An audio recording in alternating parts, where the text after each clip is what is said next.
bienvenidos a TV Perú Mundo. Los saluda Josefina Townsend. Esta tarde nos acompaña Farid Cajat. Farid, ¿cómo estás? Buenas tardes. Bienvenido. Vamos con nuestros titulares.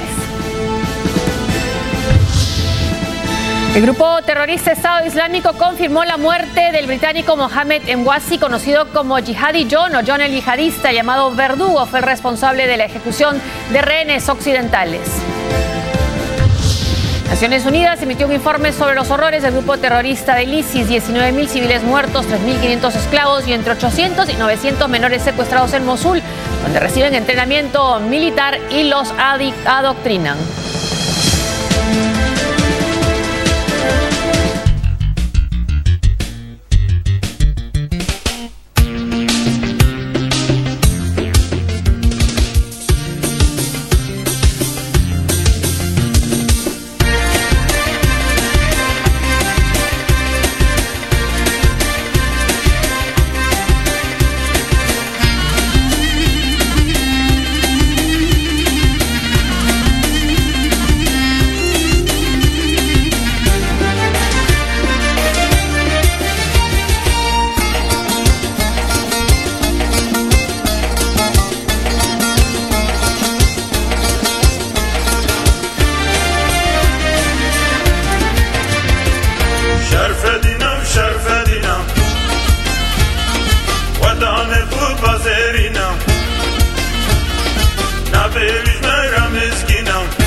Asesinatos, secuestros y detenciones. Un informe de la ONU da cuenta del horror que se vive en Irak, en los territorios ocupados por el grupo terrorista Estado Islámico. La mayor cantidad de víctimas pertenece a la minoría religiosa yazidí.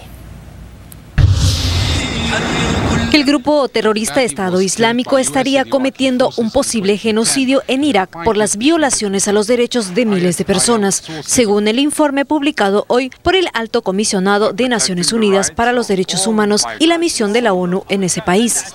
Casi 19.000 civiles fueron asesinados y otros 36.245 fueron heridos entre enero de 2014 y octubre de 2015. Sin duda, cifras sorprendentes.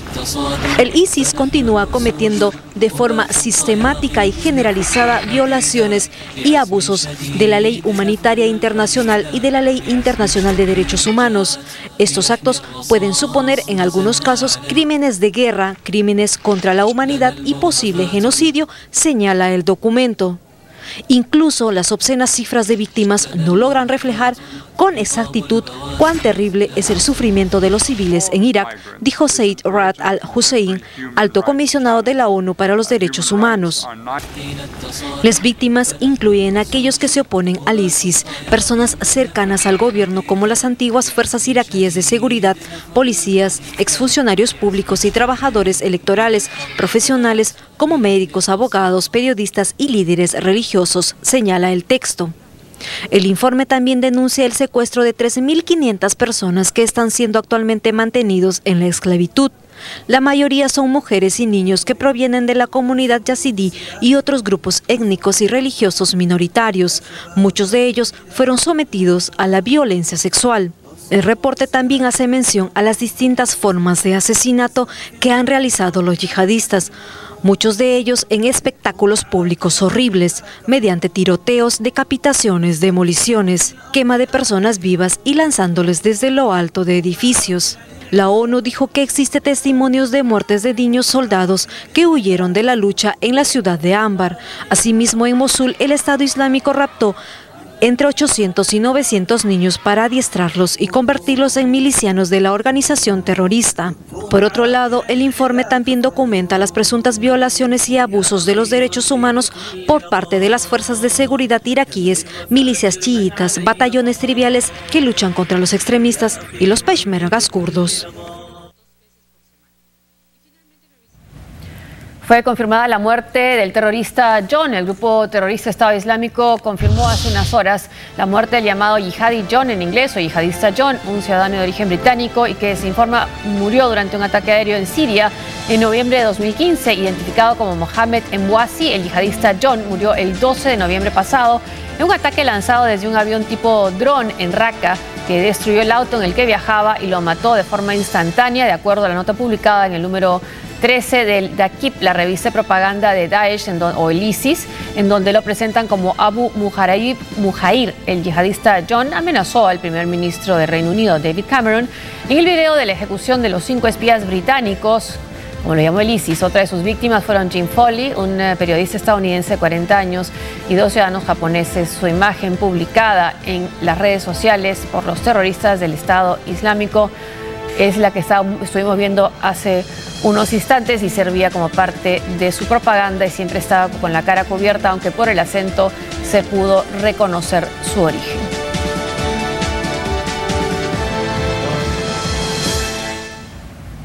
Bueno, es un golpe que se confirma al Estado Islámico, pero antes de ir a la lucha contra ellos, veamos un poco ese informe que presentamos al comienzo, ¿no?, de las víctimas del Estado Islámico en su territorio, el territorio que controlan. ¿Por qué este ensañamiento? Van contra otros grupos religiosos, pero este ensañamiento contra los yazidis o yazidíes, que comentábamos fuera de cámara, fueron las primeras imágenes del horror del ISIS, ¿no?, de los yazidíes que estaban cercados, iban a morir aislados, rodeados del ISIS, tuvieron que ser evacuados en helicópteros. ¿Por qué contra ese grupo especialmente? Por 2 razones fundamentales, aparentemente. La primera es que sería un grupo, si bien influenciado por el Islam, no musulmán, y algo que es inaceptable para un grupo como este es la herejía. O sea, es peor ser infiel, o sea, no haber sido nunca parte de la religión que ellos consideran la única verdadera, que haber tenido vínculo con esa religión y no haber sido parte de ella o haberla abandonado. En segundo lugar, hay elementos de la doctrina yazidí que a criterio del Estado Islámico la convierten en una religión demoníaca. De hecho, elementos incluso retóricos, como el que usa un término shaitán, que en árabe se utiliza para el demonio, para designar al demonio, como una figura de culto dentro de su religión.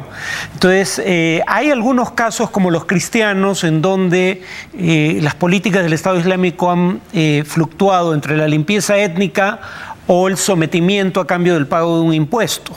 Pero en el caso de los yazidíes, la política fue casi desde un inicio genocida. Claro. Sí. Exterminio de un grupo religioso. Ahora, ¿qué es lo que pretende este autoproclamado califato? ¿Que se concentre bajo su mando todos aquellos que sean sunitas, convertirlos por el miedo o por la convicción? A ver, sí. Por un lado, la idea de un califato es la idea de un gobierno para el conjunto de los musulmanes, un gobierno, un Estado transnacional por definición, que no respeta las fronteras trazadas por las potencias coloniales. Eso no es invento del Estado Islámico, pero tampoco los estados nacionales actualmente existentes.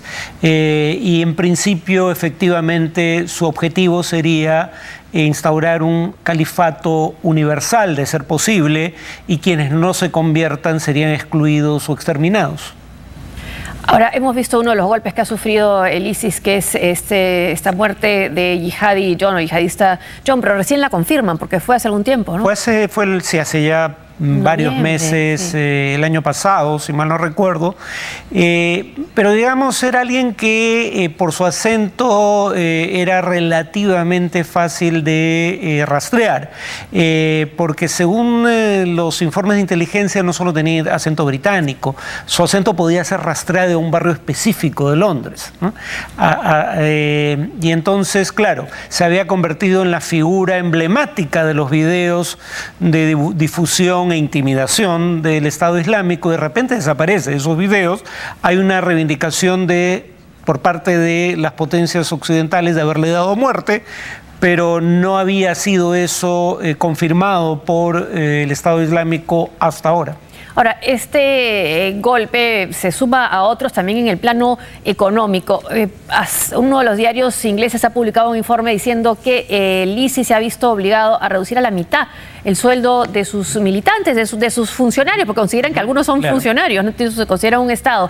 Eso sí es una señal de que están siendo golpeados y golpeados en la fuente de su financiamiento. Sí, no solo porque hace ya un tiempo empezaron a atacar los pozos de petróleo y las refinerías en menor proporción bajo su control, sino porque se empezaron a atacar además los camiones cisterna que llevaban el petróleo hacia su destino.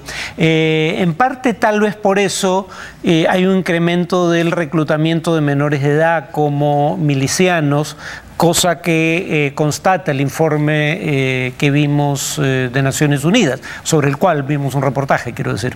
Aquí vemos al vocero del ISIS. Se habla de sueldos que van de entre los $300 mensuales a los $2.000 mensuales. Esto gracias a la plata que tenían del petróleo, de los secuestros, pero también de los bancos que asaltaron al momento de tomar algunas ciudades en Irak. Sí, eso es un tema en discusión, qué tanto dinero habrían obtenido por esa vía, pero en todo caso ya casi no hay, bueno, ya no hay occidentales que secuestrar, ya no están conquistando nuevo territorio ni nuevas agencias bancarias. El petróleo ha bajado de precio. El petróleo se ha desplomado desde que ellos lanzaron su guerra, pero además tienen menos petróleo que vender. Entonces, la principal actividad o la principal fuente de financiamiento tal vez sea ahora la extorsión, que ellos llamarían impuestos, a los negocios locales en los territorios que controlan. Porque tampoco les quedan muchas antigüedades por vender, que también era otra de las fuentes de financiamiento, las que no destruían, pero eso también puede estar generando más fastidio aún entre la población.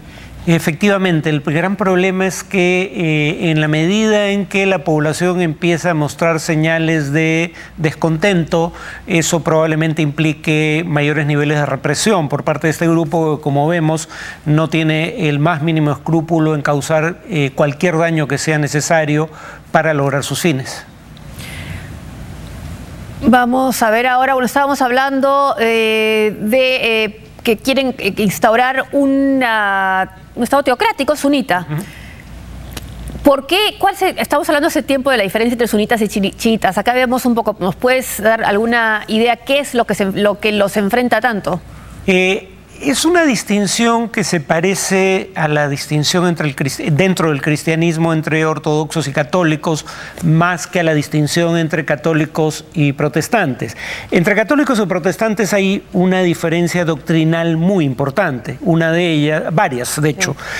Una de ellas el tema de quién es un intérprete autorizado del texto sagrado. Los protestantes creen que cualquiera puede acceder directamente a él, los católicos tienen que aceptar una interpretación oficial.